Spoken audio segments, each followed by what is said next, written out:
Hello, my name is Antonio Cristian. I'm a founder and structural engineer at Anotech. Anotech is a structural, architectural and structural design company from Romania.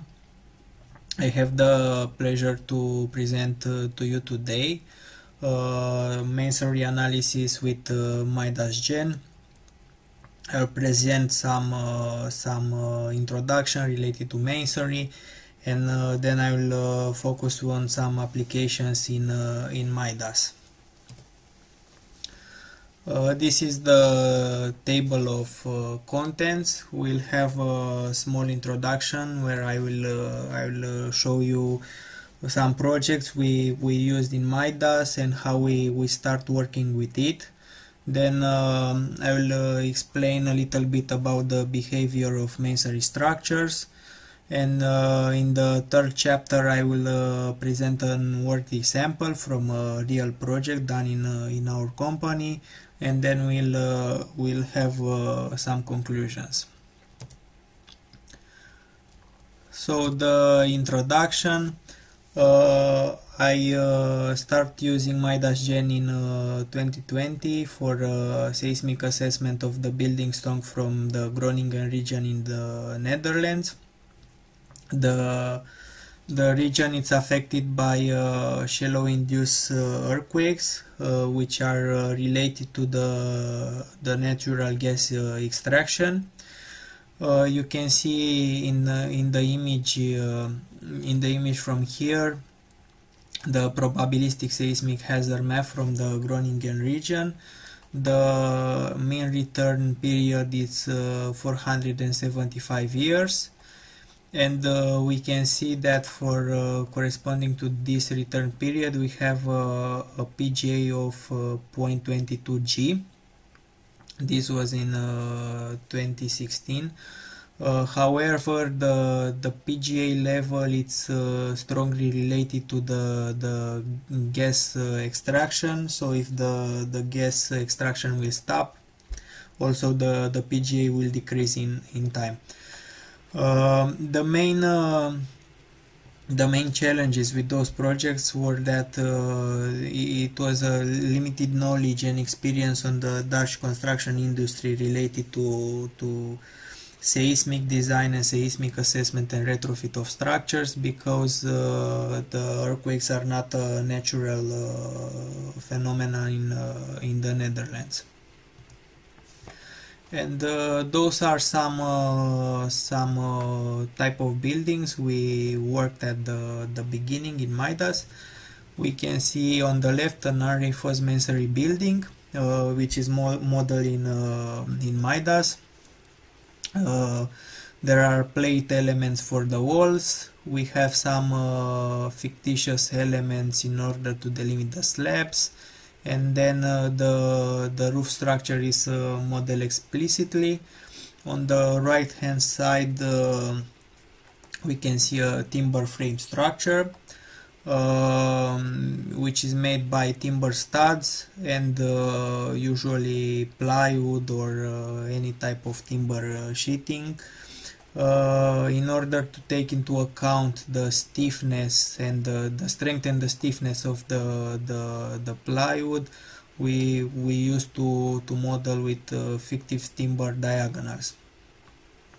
Related to those buildings, a main challenge was that it was a very vulnerable building stock, which was not designed to be able to carry seismic forces. For instance, the walls were usually have about 100 millimeters thickness. We have timber floors, which sometimes are not properly connected to the walls, and they don't provide the rigid diaphragm effect. The facade was usually made by cavity walls, which have problems in the out of plane behavior. So all those combined made very difficult to assess and retrofit those buildings in order to sustain substantial accelerations, like I showed in the image of before with 0.25 G. The upgrading measures were different function of from each type of building. There were mitigation measures for reducing risk, for instance falling hazards. This may be, for instance, non-structural wall, which may fall, for instance, near a door or an evacuation way. It can be also a masonry chimney. Other measures were, for instance, tying the floors to the walls in order to improve the out-of-plane behavior of the walls, to create, to stiffen the flexible diaphragm, which was usually made by timber elements. This could be done by adding, let's say, some layers of plywood and some nails in order to stiffen the diaphragm, and to be sure that the floor is rigid enough to transmit the seismic forces to the walls, from one wall to the other.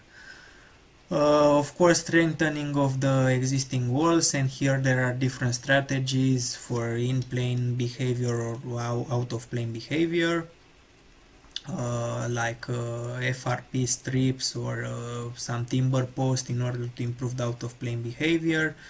Of course, replacement or addition of new walls, this wasn't very common. Strengthening of foundation, and in extreme cases the demolition of the buildings. We can see here some typologies from the Groningen region.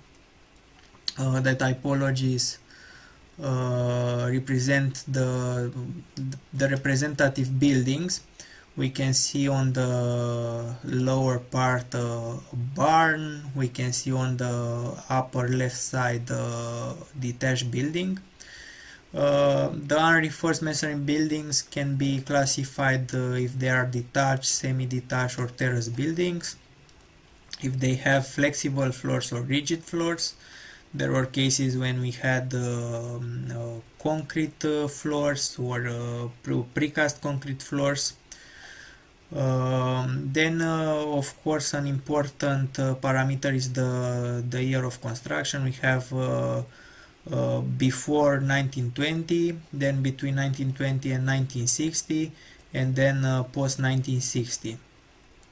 And then of course if it's 1 or 2 stories, or if it's more than 3 stories.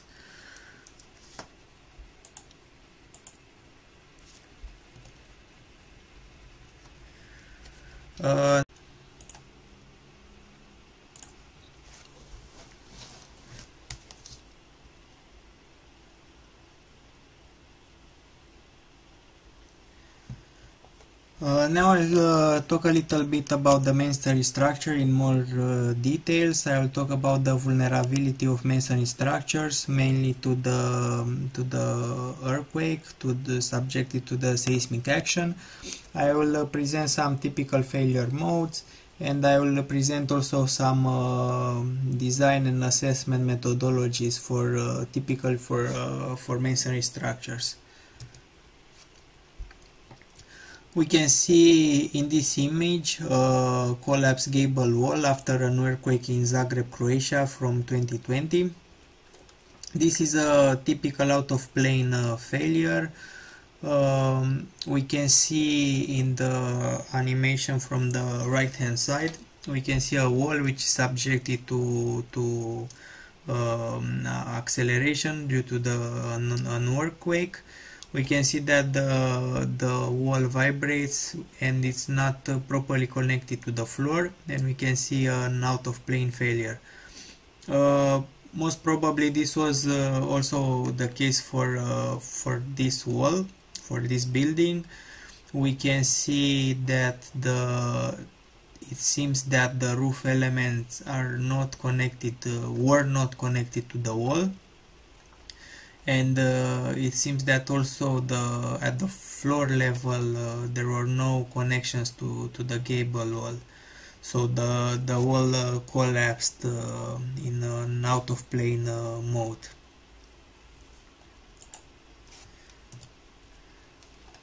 This is a similar example, but it's from Nepal. It's also an unreinforced masonry structure, and we can see also an out of plane failure for this building. This is a different case here. Here it's an in-plane failure. We can see that we have tension diagonal cracks, and we have also cracks in the vicinity of the openings where we have stress concentrators. Here probably the out of plane failure was prevented. Maybe there are proper connections between the walls and the floors. Now I'll speak about the analysis methodology. We have different types. The first one, which is the most simple, is the lateral force analysis, which is a linear static procedure. This is appropriate where the seismic response is not significantly affected by the higher modes of vibrations, and the response is influenced mainly by the fundamental mode of vibration. This is very simple to use, is quick to apply and straightforward. However, it's not suitable for buildings where the higher vibration modes are important. For this one, we have the modal response spectrum analysis, where the contribution of from modes of vibration higher than fundamental modes it's important. Here the modal response, this methodology breaks the response in individual response from each mode of vibration. What is very important here is to have enough modes of vibration in order to describe the seismic response. So the sum of effective modal masses taken into account should be at least 90% on both orthogonal directions. And also it's important to take into account all the modes which mass is greater than 5% of the total mass of the building. The modal response spectrum analysis, it's quick, simple, it's good for complex geometries where higher modes of vibrations are important. The drawbacks include that the post-processing it may be complicated, and it doesn't represent very good the actual behavior of the masonry for strong seismic actions. So the modal response spectrum analysis can be done using shell elements, plate elements, but also for equivalent frame method. The equivalent frame method, it's a simplified model which reduces the size of the model. It's slightly more conservative than the shell elements approach. It's very intuitive and straightforward. Then we have more complex analysis like non-linear static pushover analysis using either microelements or equivalent frames or mechanism-based elements. This is a non-linear static procedure. And then we have also the non-linear time history analysis, which is the most complex, which is a nonlinear dynamic procedure. Here we can see a very interesting graph from made by Arup for the Groningen project from 2013. We can see that we have on the horizontal axis the cost time of the assessment, basically the cost of engineering, including everything. And then we have on the vertical axis the cost time of upgrading intervention. So this is basically the construction cost. We can see that for the most simple methods, where the computational cost it's very small, the cost of upgrading the interventions it's very high. As we go to more specific methods, more complex methods, which are closer to the actual behavior of the structures, like nonlinear static analysis or nonlinear dynamics, we can see that the cost of upgrading is significantly reduced. However, the cost of assessment of analysis it's bigger, because you need better computational capacity, you need a lot of time to perform the analysis and to prepare the finite element methods. Now I will present a working sample. I will present a little bit the typology of the building, which is quite common in Romania. I will present a little bit about the modeling, how we are doing the modeling in MIDAS Gen, the type of analysis and the results, and I will do a comparison between the response spectrum method and the linear time history method. Here you can see some projects made by us in this year. We can see that we have different type of masonry structures with basement or without basements, and we have different modeling strategies. In the example from the bottom right, which I will present in detail today, we model explicitly the concrete slab, and we model explicitly of also the timber elements. In the other projects you can see here, we didn't model the slab, but we use a rigid diaphragm option from MIDAS Gen in order to connect all the nodes at the slab level. And in order to introduce the loads, we use the area load from MIDAS, where you can input the loads and select an area, and after that function of the tributary area, it will assign the forces to the nodes.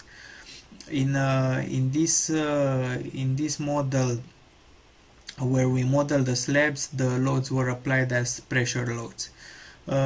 Similar with the timber roof, which was applied as a load in those three models. Here we model explicitly the roof in order to extract also the member forces and to perform the checks for the timber roof. About the building I'm presenting you today, it's a building which was built in approximately 1910, something like this. Initially it was only the part from the right. After that an extension was proposed, and the buildings were somehow connected. We can see some images related to the situation from the actual situation from the in-situ inspection. We can see that we have some cracks. There are also some cracks in the lintels, and we can see here a detail with at the ridge at the timber roof. So to summarize, we have cracks in the walls, in the lintels, we have degraded timber elements. We found out that there are new openings in the structural walls in order to have access from the older part to the newer part. There were water infiltrations at the roof level and also at the basement. And here, as I said before, we explicitly modeled the timber roof and also the slabs. Now, related to the modeling steps, I will present how we are doing this in our company. Basically, we are extracting the architectural plans or the structural plans, depending on the information which is available, and based on those drawings, we are building a CAD model with beam elements, actually with line elements, in order to define the openings, the walls, and all the relevant structural elements. It's very important and very useful actually to have different names for the layers in order to correlate them with the cross sections from MIDAS. For instance, if you have a timber beam with 50 times 200 millimeter section, it's good to have a representative name in order to identify it and correlate it with the section from MIDAS. On the right part, you can see the process of importing a file in MIDAS.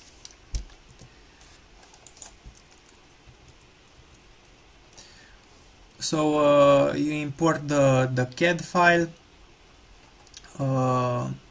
Here you can see all the layers from the CAD model, and you select the layers you want to import.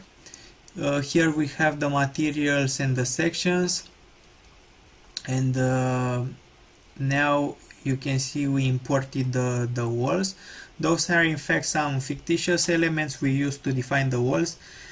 After we create the walls, those elements can be easily deleted.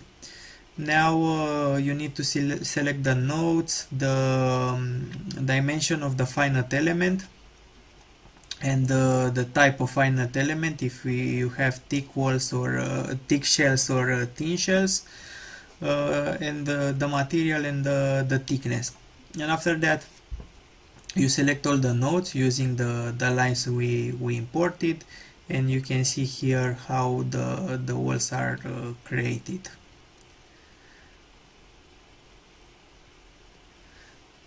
So this is the methodology we are using in order to create more complex models. Now, for these buildings, I've done response spectrum analysis. Here it's an elastic response spectrum. The building is located somewhere near Timișoara in Romania. Here below you can see the inelastic response spectrum considering a behavior factor of 1.5. The behavior factor is dividing the elastic response spectrum, and you reduce it considering the post-elastic behavior of the building. According to P100, which is the design seismic code from Romania, the PGA for the location it's 0.2 G. So we start from 0.2, and after that the acceleration is amplified function of the dynamic properties of the building. We can see on the right corner that this is the first global mode of vibration, which is basically we have this part of the building where the walls are in a cantilever. They don't have continuity to the ground floor. so this part is more flexible. Also the span for the slab it's quite significant. And then we also have obviously the roof, which is more flexible than the rest. So this is the first global mode of vibration, so it's 0.1 seconds. 0.1 seconds means, in the considering the elastic response, about 4 meter per square seconds, and here in the inelastic response spectrum we have almost 3 meters per square second. Now how we are dealing with the results, with checking and we're designing the masonry walls. After performing the response spectrum, after checking if we have enough modes and we have at least 90% of masses on both orthogonal directions, then we are checking also the vibration modes and the displacement to see if all the elements are connecting, and we check we are performing an overall check for the model. Then we can move on to check the elements. So we can use the local direction force sum from MIDAS Gen. We are selecting the nodes, and the program will integrate the stresses, and we can obtain member forces, meaning axial and shear forces, and also bending moments. So for this pier, for instance, we selected those nodes, and we can see that we have about 100 bending moments around the y axis. So this is the local system of coordinates, function of which those forces are defined. Using the resultant force location, you can move this system of coordinates and calculate the forces, the resultants at each point of this wall. Here you can see we have a type of element, if we have only plates or we have also beams.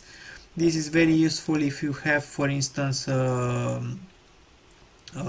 concrete elements, or you have masonry and concrete elements at the end. So if you have columns or tie beams or something like this.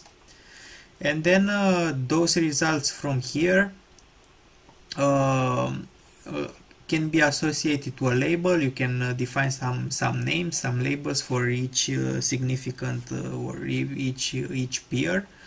And after that, those have some table output, and you can extract all the results for all the load combinations in a tabular format, which can be easily imported after that in an Excel file. And you can see here some spreadsheets which were created by us. Here on the left part, it's what it's imported from MIDAS. And after that, we are performing all the checks like I showed you before for diagonal cracks, or we are checking the bed of the mortar and so on. So this is how we are using the response spectrum analysis in order to check the masonry walls. Now I perform also a time history analysis for this building. We can see we have 3 accelerograms. We have on the 2 orthogonal directions, so this is on x-axis and this is on y. And then we have also on the vertical direction, the maximum acceleration, it's about 0.2 g, like in the response spectrum.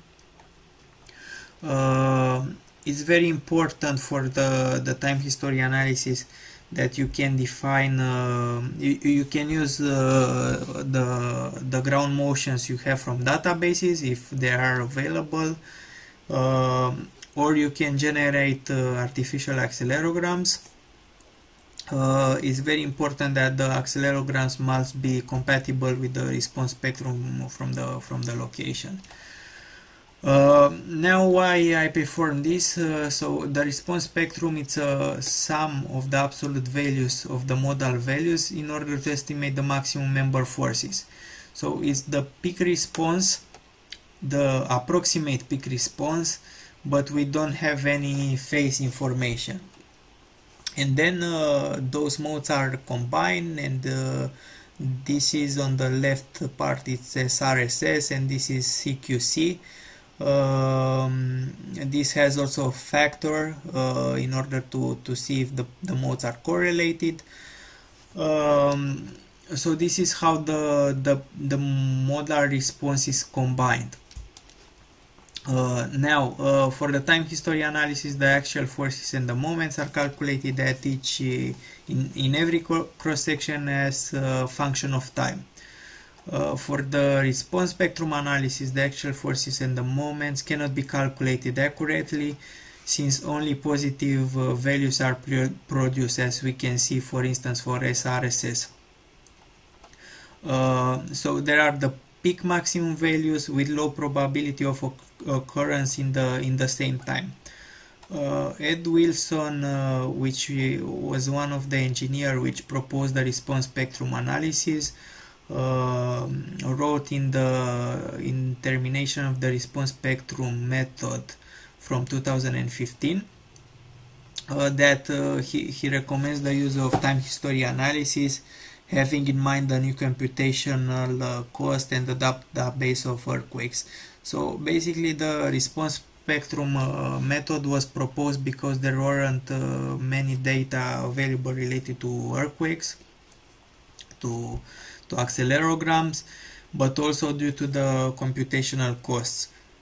Now, since the technology evolved, you can it's easier to perform directly time history rather than a response spectrum method. And now I'll present some comparison between both methods.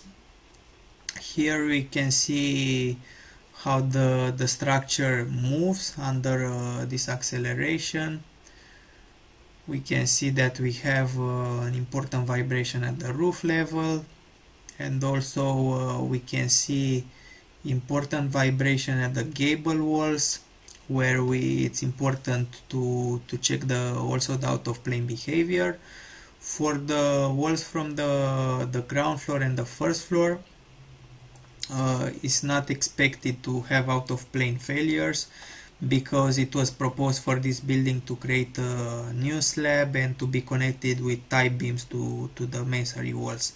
So probably the in-plane behavior will be predominant for those walls. However, for the gable walls, the out-of-plane may be important. Now let's have a look on the results. We can see here the story share in the time history analysis. With red we can see on the x direction, and on y direction with green. What we can see here is very interesting, that the peaks are not in the same time. So we have the peak shear force on x direction on about the time step of 2 seconds, and we can see we have 2 peaks on y direction on about 10-12 seconds. So you can see that the peaks are not in the same time. What it is important also, the value, we can see it's about 1900 kilonewtons. Below we can see the results extracted from MIDAS Gen for the response spectrum analysis, and you can see we have the response spectrum on y and on x direction, and we can see that the value it's about 2800 or 900, something like this. So it's a difference of about 1000 kilonewtons. So we can see that the response spectrum provides, let's say, a higher seismic force than the time history analysis. In terms of member forces, I performed the same check as before for the same peer, but I used the linear time history analysis, and we can see that we have the bending moment around the y-axis, about 43 kilonewton meters. It was for the response spectrum about 102 kilonewton meters. So it's a significant difference in member forces. Of course, this difference may be smaller for other elements. It depends. Now in terms of displacements, we can see the top displacement on XY direction. We can see we have 13 millimeters in linear time history and 17 millimeters in response spectrum analysis. But the difference is not too big, but what I wanted to point out is that because the results are positive in the response spectrum analysis and they have to be combined, we can see that the deformed shape doesn't look let's say how we expect it. But in the linear time history analysis, we can see that the deformed shape seems much better and more realistic. Now in terms of acceleration, we can see here a graph where the acceleration was measured at the second floor slab, so above the first floor. So we can see we have about 3 meters per square second, the maximum acceleration.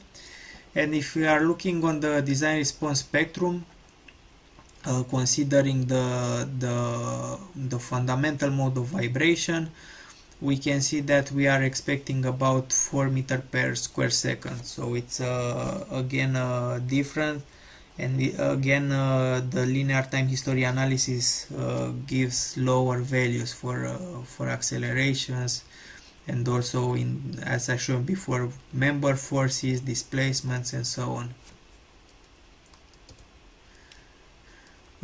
Now I'll talk a little bit about the conclusions. As I presented, MIDAS Gen is a powerful tool which can allow the user to perform different type of analysis. I presented the linear analysis and also the linear time history and also the response spectrum analysis, which are the most common.